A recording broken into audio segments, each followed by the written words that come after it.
Assalamualaikum warahmatullahi wabarakatuh.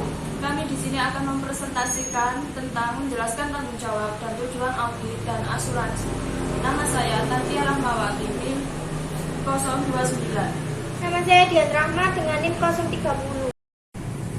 1. Tujuan pengauditan laporan keuangan yaitu Pasal 02 SA 110 menyatakan tujuan pengauditan umum atas laporan keuangan oleh auditor independen merupakan pemberian opini atas kewajaran di mana laporan tersebut telah disajikan secara wajar.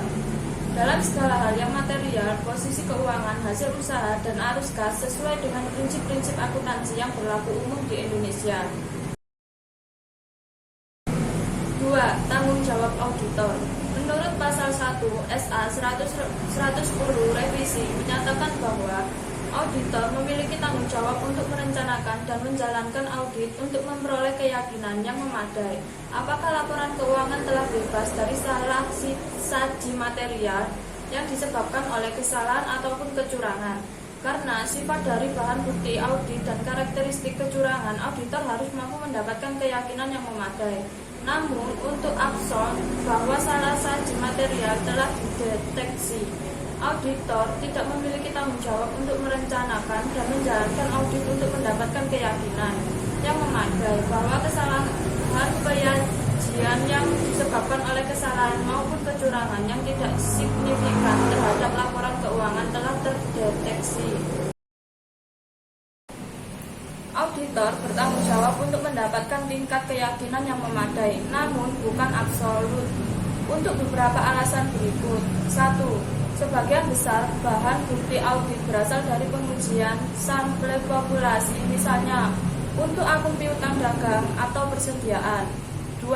Penyajian akuntansi berisi estimasi yang kompleks, di mana melibatkan ketidakpastian dan dapat dipengaruhi oleh kejadian di masa mendatang. Akibatnya, auditor harus mengandalkan bukti yang meyakinkan, namun tidak menjamin. 3. Seringkali sangat sulit atau bahkan tidak mungkin bagi auditor untuk mendeteksi kesalahan saji dalam laporan keuangan, khususnya ketika terjadi kolusi di antara manajemen. 4. Tanggung jawab auditor dalam mendeteksi kesalahan saji material, yaitu auditor menekan beragam kesalahan yang diakibatkan oleh kesalahan-kesalahan dalam perhitungan, kealpaan, kesalahpahaman, dan kesalahan penerapan standar akuntansi, serta kesalahan dalam pengelompokan dan penjelasan. 5.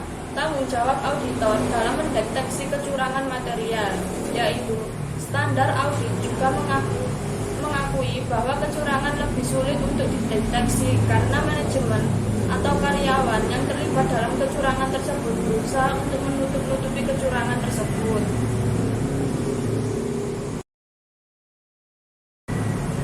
6. Tanggung jawab auditor untuk membongkar tindakan ilegal, yaitu tindakan ilegal didefinisikan dalam Pasal 31 SA 317 sebagai pelanggaran terhadap hukum atau peraturan pemerintah selain kecurangan. 2 contoh tindakan ilegal adalah pelanggaran terhadap peraturan perpajakan yang ditetapkan pemerintah dan 2 pelanggaran hukum perlindungan lingkungan. Yang nomor 7 ada menetapkan tujuan pengauditan, yaitu auditor menjalankan pengauditan atas laporan keuangan dengan menggunakan pendekatan siklus dalam melakukan pengujian audit atas transaksi-transaksi yang mempengaruhi saldo akhir suatu akun serta melakukan pengujian audit atas saldo akun dan pengungkapan terkait. Cara yang paling efektif dan efisien untuk melakukan pengauditan adalah dengan mendapatkan beberapa kombinasi keyakinan untuk setiap kelompok transaksi dan untuk saldo akhir akun-akun terkait. Selanjutnya ada tujuan audit terkait transaksi. Yang pertama ada kejadian transaksi yang dicatat benar-benar ada. Tujuan ini terkait dengan apakah transaksi yang dicatat telah benar-benar terjadi, memasukkan penjualan dalam jurnal penjualan ketika tidak ada transaksi yang terjadi merupakan pelanggaran terhadap tujuan keberadaan.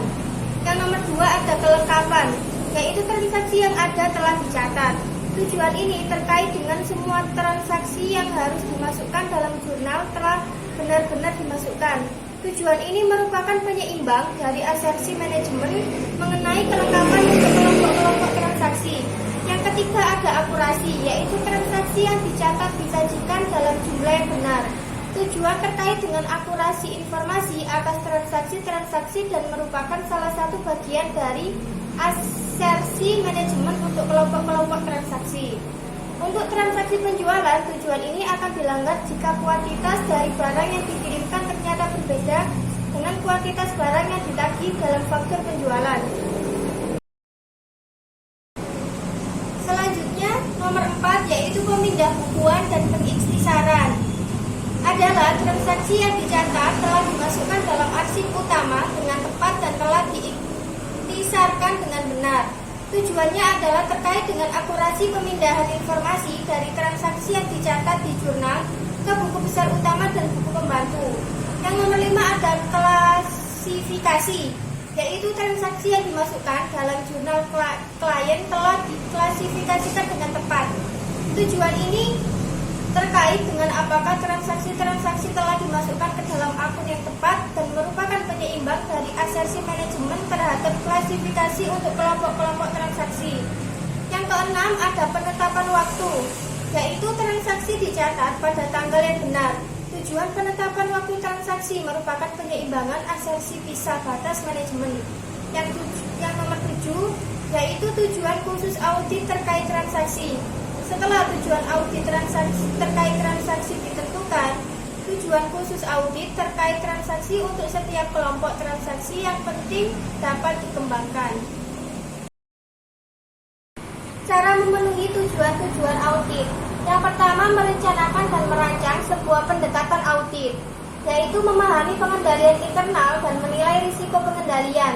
Risiko salah saji dalam laporan keuangan dapat dikurangi jika klien memiliki pengendalian internal yang efektif terhadap operasi komputer dan proses transaksi. Ketika auditor mengidentifikasi pengendalian internal dan mengevaluasi efektivitasnya, proses ini dinamakan penilaian risiko pengendalian.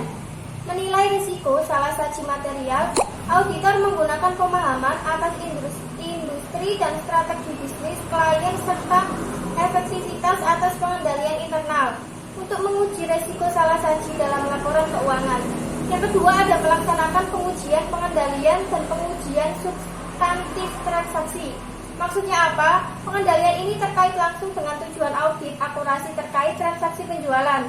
Auditor sebaiknya menguji efektivitas pengendalian ini dengan menguji sampel dari salinan faktur penjualan untuk petugas yang pertama yang menandai bahwa harga penjualan per unit itu sudah diverifikasi. Yang ketiga ada melakukan prosedur analitis dan pengujian atas rincian saldo. Prosedur analitis menggunakan perbandingan dan keterkaitan untuk menilai apakah saldo akun atau data lain disajikan secara wajar. Menguji rincian saldo merupakan prosedur khusus yang dimaksudkan untuk menguji salah saji nilai nominal saldo akun di laporan keuangan. Yang terakhir adalah menyelesaikan audit dan menerbitkan laporan audit. Setelah auditor menyelesaikan seluruh prosedur untuk masing-masing tujuan audit dan laporan keuangan serta pengungkapan yang terkait, sangat penting untuk menggabungkan informasi yang didapatkan untuk mencapai kesimpulan menyeluruh mengenai apakah laporan keuangan telah disajikan secara wajar. Proses penarikan kesimpulan ini merupakan hal yang sangat subjektif karena sangat bergantung pada penilaian profesional auditor. Terima kasih.